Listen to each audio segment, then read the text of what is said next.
I told him so. I told him I thought he was blowing smoke and that it was what we needed to have, and it was a consensus of the commission. I felt that they needed to do this. And then right after that, we took a break. Steve and I were standing next to each other in the bathroom. I said, "Do you think I was too rude to that guy? Did I talk too much?"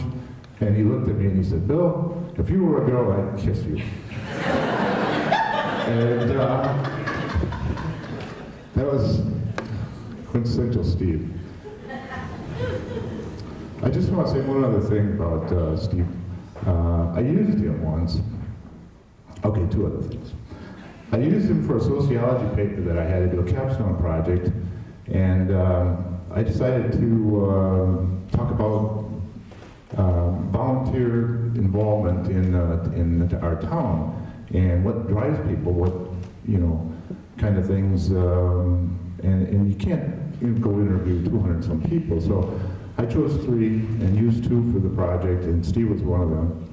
And the other was on the far opposite end of the spectrum. Lee Woodward, who'd been involved for decades and helped me as my first couple of years in town meeting, helped me learn the ropes and so on. But from an hour and a half or 2 hours of the taped interview with Steve, believe me, I had plenty of material to write a great paper.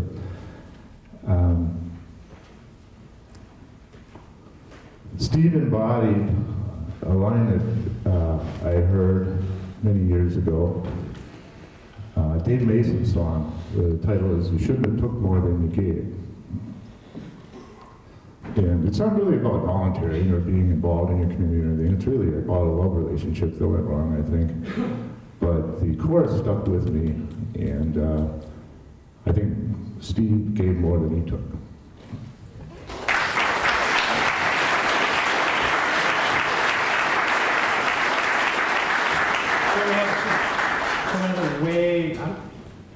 Way back here.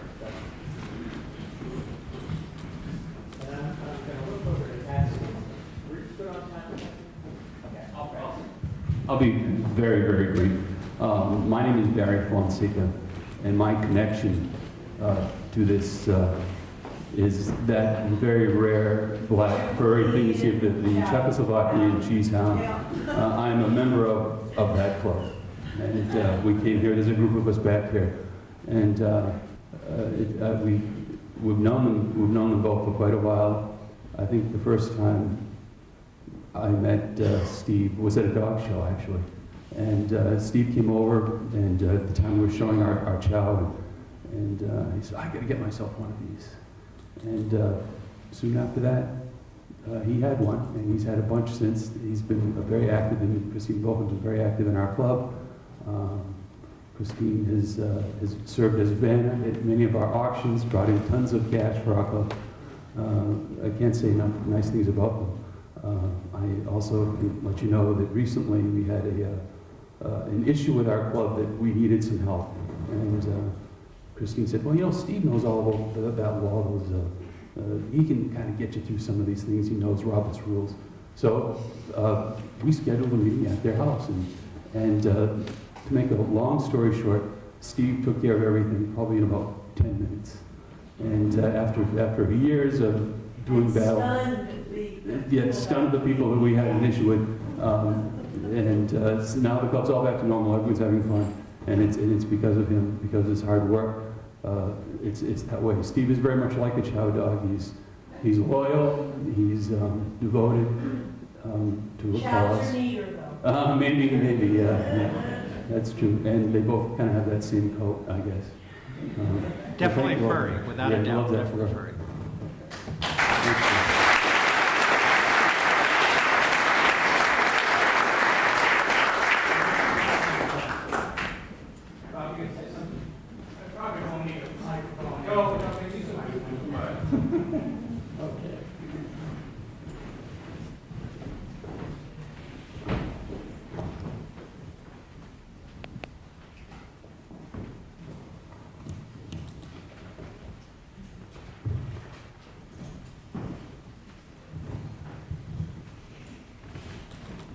All I can say about Steve Orr, he was bigger than life, believe me. He really was.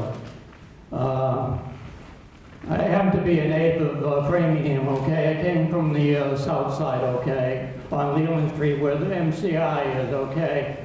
And then my parents moved, they wanted to move further downtown, okay? Because that's where all the industry was at that time, okay? So we moved to Frederick Street.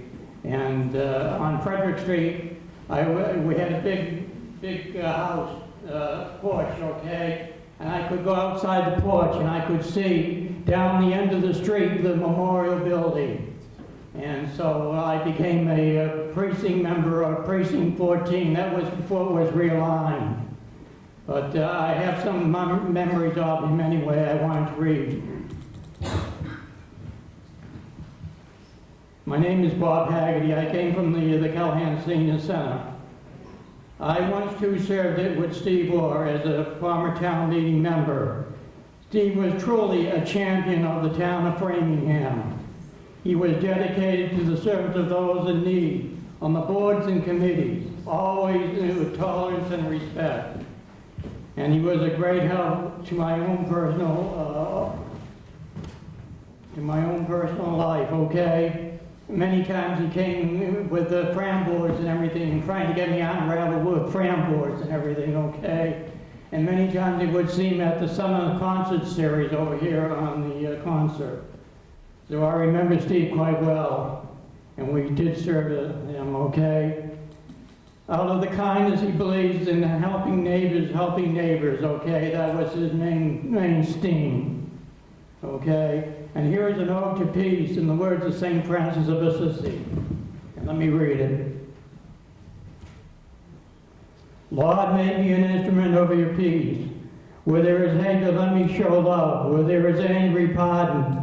Where there is doubt, faith. Where there is despair, hope. Where there is kindness, light. Where there is kindness, joy. Where there is, O divine Master, grant that I may not so much seek to be consoled as to console, to understand as to understand, to be loved as to love. For it is in giving to those receive, okay, and pardoning it is those that are pardoned, and then it is dying for those that are for the eternal life.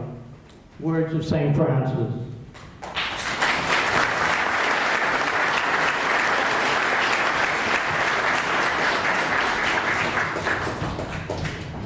Since the microphone's back here, I can never resist. I'm Mike Hugo, and I am somebody who actually has benefited from Steve by seeing something that he did with my child.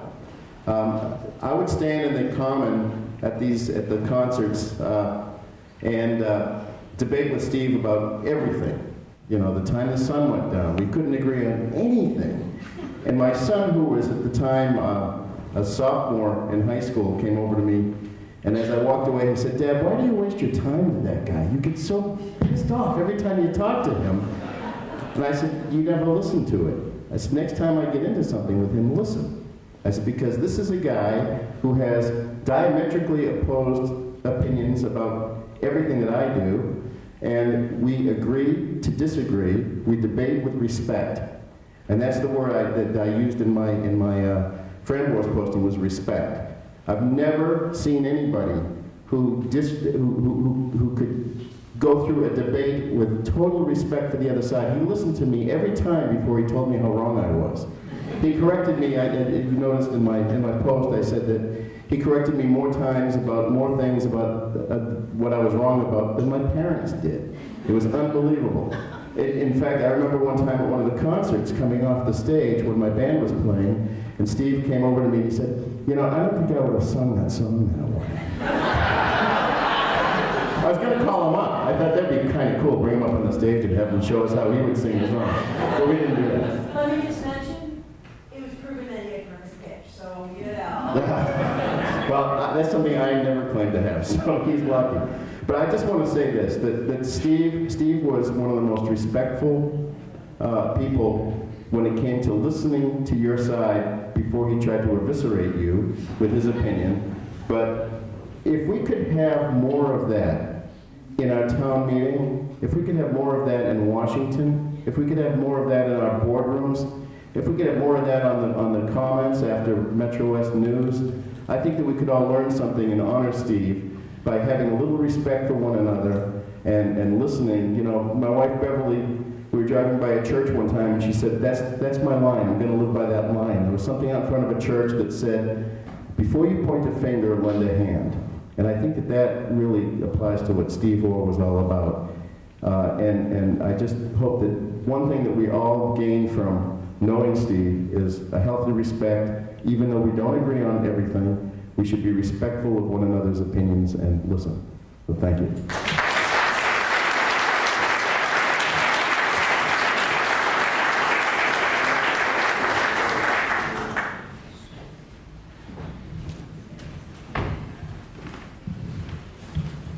Hi, I'm Sue Bernstein, and I guess I used to be known as Tree Lady, and now I've been dubbed Sign Lady. So we all have our ways that people remember us. I'm going to be very brief. Once I got over the shock and dismay of hearing about Steve's passing, I started to think of him in context of our whole history of our town, and thinking back, I don't know, some of you who have been in the community for a long time remember Peter Oblondy and John Del Prete and George King and Barbara Gray and most recently Debbie Blummer, people who have made a very significant impact to our community. And then of course my mind went to Framboers and thinking about how through that media, Steve brought us into the 21st century, a little ahead of our time, and how much Framboers has played a role in bringing our very large and diverse community together. You know, whether it's someone selling a household item or tickets to a show or having lost their pet or any of the political issues that generate so much strong and sometimes, I won't say hostile, but opposite positions.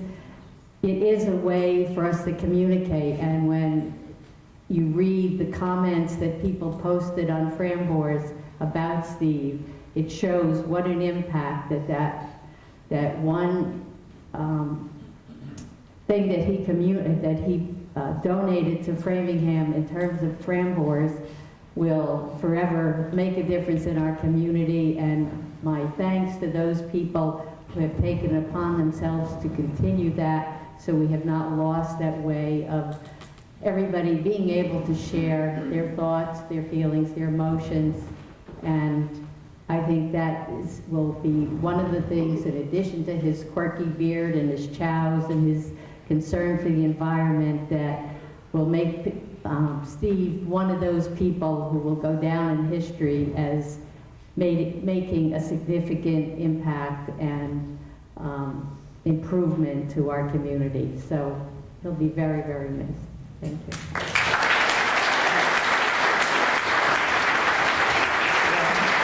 A real good comment about Steve and the Framboers, and this really is a Tesla wedding, because especially in the beginning when he was doing it all by himself, he refused to let any commercial, he refused to let any stands, he ran it all up. He was so cautious that no one would be bombarded with junk and get bored. He wanted people to be involved. He wanted people to be responsible for what they say and just pretend to be someone else and have free liberty to complain or condemn something with no consequences. And that was an incredibly important thing that people say, if you're, you know, you'd like to say whatever you wanted, but be responsible for what you say. Stephen and I have quite a number of conversations about Framboers, particularly when it was starting, and because I was very fascinated with how people communicate in general terms, and a number of people who always complained about the subject matter on Framboers. I would try to say it is a very, very new medium. It needs a chance to mature. Now, one of the things I used to accuse Steve, to his face, is that it was maturing and he was lagging behind a little bit, but that's neither here nor there. To that point, I would point out that at a certain point, that there were other people of the community who actually decided that he didn't need to moderate this. They needed to moderate it for him. So he left a legacy, I think, in the structure and the openness, and he And it wasn't against that. and he was generous in letting it go, too. So, so we have any other comments? We do. I also say that there's food downstairs. There's some cards out here, sort of memorial cards to Steve. But there's food and coffee downstairs that I don't want to lug back out of here. So at a certain point, people should try to go down and eat some more. And, sir. Thank you. My name's Darren Gerton. As you all know, part of Steve's service to the town, he was on our Conservation Commission. And I was the lucky guy who was the Conservation Administrator for the last 3 years. So you can bet that Steve made my job pretty busy over the last 3 years. I admired Steve for his respect for his fellow residents, his passion for the environment. There's one story that sticks out in my mind. When I first started, I was about 6